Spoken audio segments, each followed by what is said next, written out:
Pulsar 150 carpet ஃப்ளிட் ஆகிட்டே இருக்குன்னு சொல்லிட்டு கார்பெட்டை சேஞ்ச் பண்ணி பார்க்கலான்னு சொல்லிட்டு புது கார்பெட்டு ஃபேர்பாஸ்கல்ல வாங்கினது. வாங்கி 3 மாதம் ஆகுது.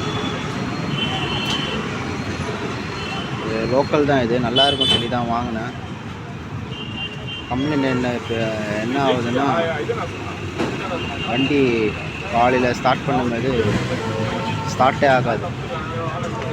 சோக் போட்டு தான் ஸ்டார்ட் பண்ணுற மாதிரி இருக்கும்.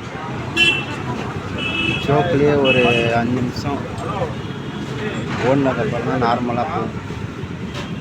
சில டைமில் ஸ்டார்ட் ஆகிடுச்சின்னா வண்டி போயிட்டே இருக்கும், ஆஃப் ஆகிடும். புது கார்பெட்டில் ஃபால்ட் வராது, பழசு தான் ஃபால்ட் இருக்குது அப்படின்னு சொல்லிட்டு புதுசு வாங்கினேன். புதுசு அதோட மோசமாக இருக்குது. இப்போ பழசையே நான் போட்டுட்டேன், வண்டி கார்பெட்டே போட்டாச்சு. இந்த ஃப்ளட்டு கம்ப்ளைண்ட் மட்டும்தான். அதுக்கே நம்ம ஒரிஜினலாக ஃப்ளோட்டு நீடில்லாம் மாற்றிட்டாலே போதும். ஃபேர்பாஸ் கடையில் இந்த லோக்கல் பீஸ் கிடைக்குதுன்னு வாங்கி போட்டால் கஸ்டமர் மறுபடியும் உங்களுக்கு 3 மாதத்தில் ஃபால்ட்டுன்னு வந்துடுவார். இல்லை இந்த மாதிரி லோக்கல் பீஸ் வாங்காமல் முடிஞ்ச அளவுக்கு ஒரிஜினலே ட்ரை பண்ணுங்கள். புதுசு தான், இது ரொம்ப பழசே கிடையாது. ஆனால் லோக்கல் பீஸ் டெல்லி மேக்ஸ், இது கேரண்டிலாம் கிடையாது.